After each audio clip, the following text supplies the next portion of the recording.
and welcome to Legally Speaking with me, Tarun Nangia. The Supreme Court, namely Justice Pardiwala and Justice Manoj Misra, have held that meaningful opportunity under Section 61(2) of FERA is mandatory before prosecution.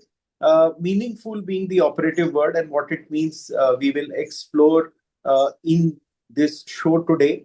And Due to the recent spate of FERA cases happening majorly involving big corporates, it is important to understand this issue better. I have with me two panelists today who deal with this issue frequently in the course of the work that they do. I want to welcome Divyam Agarwal, who's a senior litigating partner, dispute resolution practice with JSA, who has a body of work behind him with in relation to financial crimes and corporate cases as such. Good to see you, Divyam, and appreciate your time. I have with me Advocate. Good to see you. I have with me Advocate Arshdeep Singh Khurana, who extensively leads arguments in the courts of law, Delhi High Court, Supreme Court, and also other courts, and deals a lot of cases, including SFIO, Enforcement Directorate, and those involving financial crimes. Good to see you, Arshdeep. Appreciate your time. Thanks, Tarun. At the outset, I want Divyam to tell me what went through your mind when you first saw this judgment. What do you think the court is hinting at, and what's? I think the biggest, I would say, sort of a take home from this judgment is that whether the institution, the enforcement institution, are they following the procedure properly? Are there credibility? I mean, we are living in an environment where credibility, where fairness, accountability, public confidence, these are the issues which are, I would say, the buzzwords these days. And it's very important that they are not only seen, but they are actually followed in its true letter and spirit. So I would say that the judgment actually goes to the core of that issue. What is the procedural fairness? What is the institutional accountability? Is it actually I would say I'll say the measure of a enforcement institution is not simply how many proceedings it can initiate. In fact, it is how many legally sustainable outcomes it can bring to a timely conclusion. Two things which are stark coming out of the judgment. One is the procedural lapse, and second is the ghastly delay that has caused in the entire proceedings. So yes, due process is paramount and has been underscored by the Supreme Court, and the procedure has to be followed. The allegation was really serious, and it is important that the process has to be demonstrably fair. Point well taken. I'll go to Arshdeep Singh Khurana. Arshdeep, you lead many such arguments right from District Court to Supreme Court. Do you think this order by Justice Pardiwala and Justice Manoj Mishra will influence future economic offense prosecutions? How things will be different after this order as far as the corporates who are facing such kind of prosecutions? Yeah, I think, Tarun, it's a very, very important judgment in the context of criminal law. We've had this long-standing principle in criminal law that if a statute provides for something to be done in a particular manner, it has to be done in that manner and no other way. So I think it's an enforcement, though the judgment does not bring out that principle specifically, but it's an enforcement of that principle. In this case, there's a provision under FERA that before you institute prosecutions and the court takes cognizance, the person against whom you're instituting must be given an opportunity to answer what the charge is against him. And the principle is that if the person can satisfy the department, why go in for a criminal prosecution? Because we know the rigors of a criminal prosecution, etc. In fact, this is the first thing when I read this reminded me of Section 223, which has now come in the new code, in the BNSS, which has come, which provides for a pre-cognizance opportunity of hearing to all accused in complaint cases. So FERA provided this long back in terms of Section 61, and now with the advancement of law, we have seen this principle now being coming into all criminal cases. meaning that where a complaint is filed, before the court takes cognizance, you now call the person to come to the court. He is not an accused. It's called the pre-cognizance stage, and the person who's summoned, called by the court, he comes and tells the court why you should not even take cognizance against me. And we've seen that, a person may have defenses in many forms. And why should a person only come in to court after cognizance at the stage of charge, or having to go to a higher forum to come and show his innocence? So this provision is there for that person to come to the court before cognizance and tell the court that please don't take cognizance against me because this is what I have to say. The second important thing is, I think it's a message to the enforcement agency that please follow the letter and spirit of law. If a provision is there in the act, you please follow it. Otherwise, the proceedings will be quashed.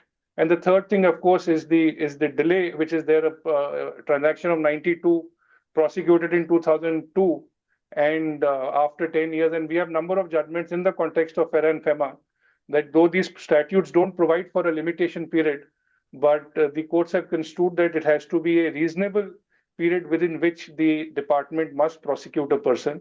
The basis being that after 10 years, a person who's facing the prosecution may not have documents available him to establish his defense. In the context of FERA, FEMA, other white-collar statutes, you will know that Companies Act provides that for 8 years you have to maintain the records. Similar provision under the income tax laws. So if the law does not obligate me to maintain records, how do I answer a criminal prosecution after 10 years, 12 years, or 14 years? That's a grave prejudice to the accused. And that's the reason why in cases like this, the prosecution should be quashed on the issue of delay. The third principle in this case, very important, is the issue between 397, which is the revisionary powers of the higher court, versus 482 powers of the High Court. The High Court, in this case, declined to interfere because the High Court said you had a power of revision under 397. Why should we enter in a 482? Supreme Court has time and again said the availability of 397 is not an absolute bar on powers of the High Court under 482. Though a litigant should first go in a 397, but if he doesn't go, it doesn't mean that you will shut the doors of a litigant under 482 because those are the inherent powers of the High Court. That principle, again, very importantly, has been reiterated in this judgment. Point very well taken, Arshdeep. Especially on the point where you said about the requirement to keep records also doesn't arise, and then how could they be summoned? I'll go to Divyam Agarkar. Divyam, when you do a lot of client fronting in these kind of cases, what would you now explain to your client as far as FERA prosecutions are concerned after this judgment?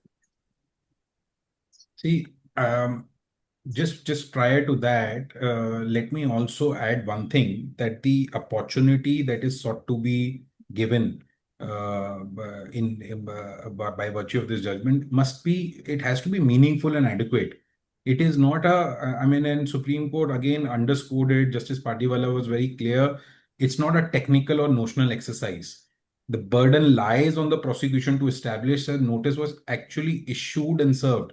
They were given opportunities in lower court, in High Court, in Supreme Court. Supreme Court gave them twice over. Nothing was served.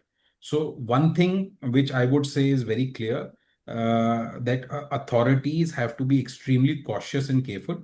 And more so, we are living in an environment which is enforcement driven, where the powers available to the states have expanded considerably.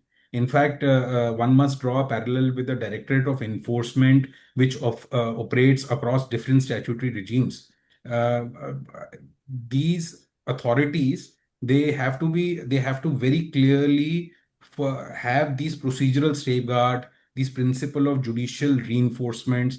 It must be followed properly. The state must earn its right to prosecute by complying with these mandatory preconditions.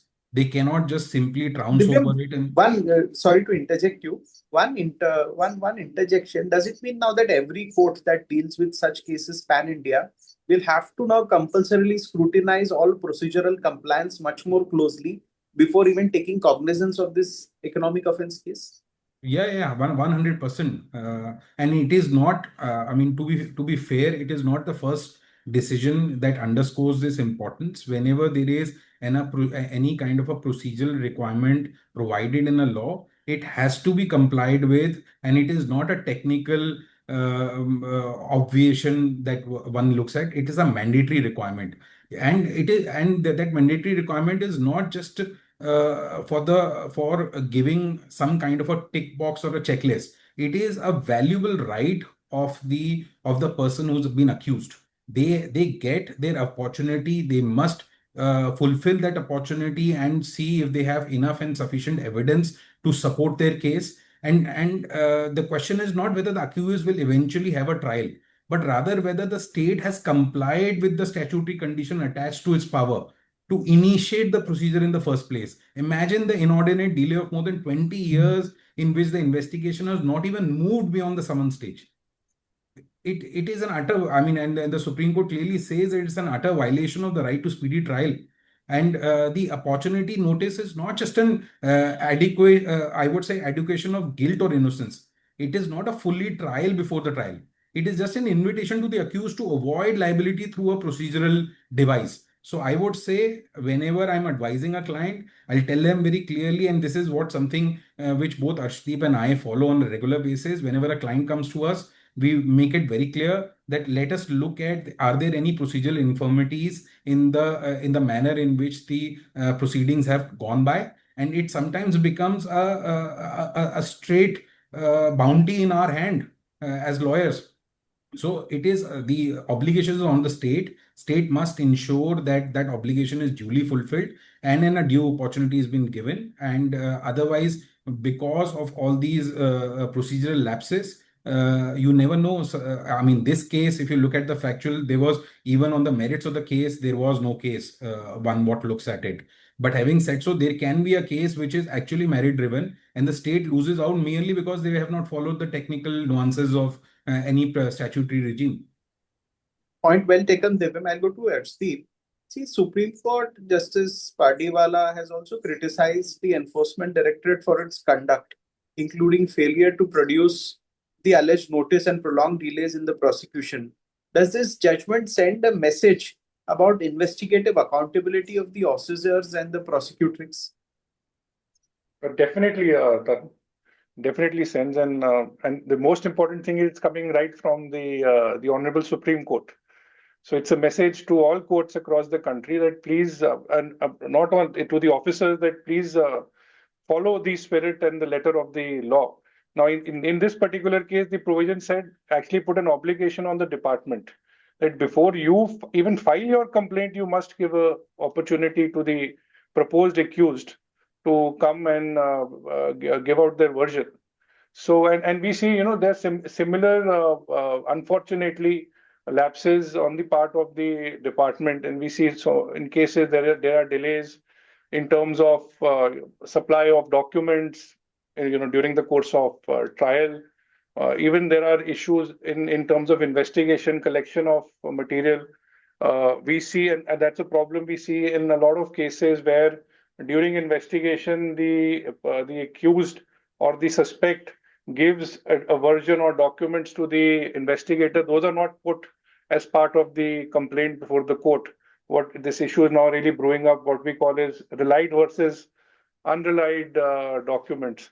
And time again, the courts have said that it's not only the prosecutor who has to be fair. Even the investigator has to be fair to the accused, because his job is not to build a case. His job is of collection of material, look at what the truth is, fairly collect the material and place it before the court, and the court will then see whether an offense is made out or not. So all these duties are very important insofar as investigators are concerned. And I think that this judgment gives that message. Please do your duty fairly. You are not only duty bound to the government or to the prosecution, but you're also duty bound to be fair to the accused. Arshdeep, if I extend this to ask you, this judgment written by Justice Pardiwala, how will it influence PMLA cases, Customs Act cases, FEMA cases, and other special economic? Do you think there'll be a corresponding impact on these cases?